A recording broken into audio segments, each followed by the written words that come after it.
RMS Titanic, जो अपने जमाने में दुनिया का सबसे बड़ा और लग्जरी जहाज था, 10 अप्रैल 1912 को साउथहैम्पटन इंग्लैंड से न्यूयॉर्क के लिए अपने पहले सफर पर निकला। बड़े बड़े इंडस्ट्रियलिस्ट और एक्टर्स से लेकर इमिग्रेंट्स तक, बिजनेसमैन से लेकर आम लोगों तक, इस जहाज में 2240 के करीब हर तरह के लोग मौजूद थे, जो एक बेहतर जिंदगी की तलाश में अमेरिका जा रहे थे। पैसेंजर्स के अलावा टाइटैनिक को अलविदा करने वाले लाखों लोग पोर्ट पर मौजूद थे। ना ही पैसेंजर्स को, ना ही शिप के क्रू को, और ना ही उन अलविदा करने वाले लोगों को ये मालूम था कि अब से कुछ ही घंटों बाद कुछ ऐसा होने जा रहा था जो पूरी दुनिया को हिला कर रख देने वाला था। टाइटैनिक की कंस्ट्रक्शन 1907 में व्हाइट स्टार लाइन कंपनी ने शुरू की थी, जिसे 1200 दिनों की कोशिशों और 2000 वर्कर्स की दिन रात की मेहनत के बाद बनाया गया था। इसे बनाने में उस वक्त $7.5 मिलियन का खर्चा हुआ था, जो आज के वक्त $198 मिलियन बनते हैं। ये जहाज लंबाई में 269 मीटर लंबा, चौड़ाई में 28 मीटर तक चौड़ा और 53 मीटर तक ऊंचा था। इस जहाज को बनाने वाले लोगों का ये कहना था कि ये अनसिंकेबल है, यानी ये कभी न डूबने वाला जहाज है। लेकिन अपने दौर का सबसे लग्जरी, सबसे महंगा और कभी न डूबने वाला ये जहाज आखिर किन वजहों और किन गलतियों का शिकार हुआ था, जो आज ये समंदर की गहराइयों के खौफनाक अंधेरों में 3800 मीटर नीचे पड़ा हुआ है। उस दिन ऐसा क्या हुआ था जिसकी वजह से 1500 के करीब लोग मौत का शिकार हो गए थे, और आखिर हजारों किस्म के राजों और दिल दिला देने वाली टाइटैनिक की इस मिस्ट्री की असल हकीकत क्या है, ये जानेंगे आज की इस वीडियो में।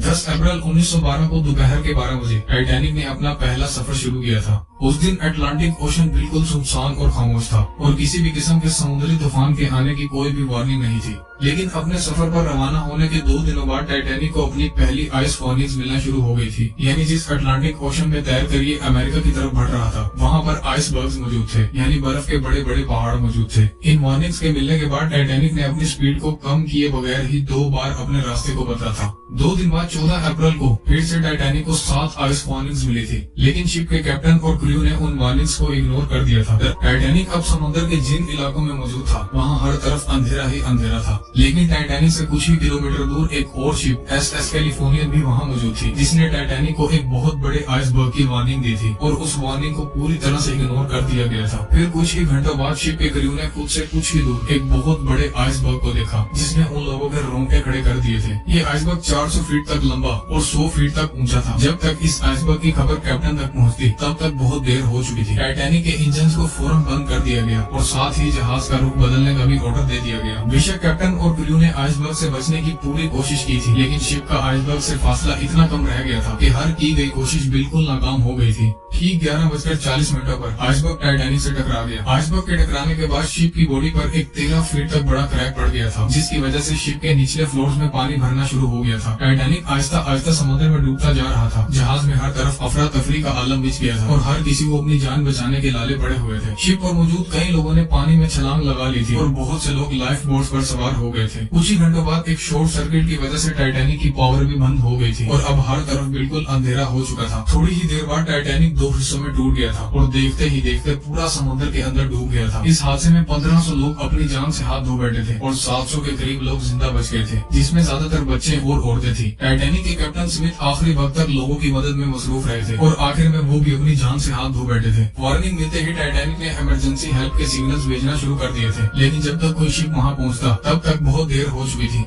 टाइटैनिक को बनाते वक्त कुछ ऐसी गलतियां की गई थी, जो अगर ना की जाती तो आज टाइटैनिक की कहानी बिल्कुल अलग होती। टाइटैनिक को शुरुआत से ही बहुत ज्यादा रफ्तार से चलाया गया था, जिसकी वजह से आइसबर्ग की वार्निंग मिलने के बाद इसका रुख बदलना बिल्कुल बेकार हो गया था, क्योंकि ज्यादा स्पीड की वजह से किसी भी शिप का रुख बदलना बहुत मुश्किल होता है। इसके अलावा शिप पर मौजूद अलर्टर के पास किसी भी किस्म की कोई दूरबीन मौजूद नहीं थी, जिसकी मदद से समुद्र में बर्फ के पहाड़ों को देखा जाता, और मिलने वाली वार्निंग्स को भी इग्नोर किया गया था। टाइटैनिक की बॉडी पर जो रिवेट्स लगाए गए थे, उन्हें स्टील से नहीं बल्कि कास्ट आयरन से बनाया गया था। ये रिवेट्स थे जो लोहे के बड़े बड़े पीसेस को आपस में जोड़े हुए थे, लेकिन इन रिवेट्स की क्वालिटी अच्छी ना होने की वजह से आइसबर्ग से टकराते ही ये खुल गए थे।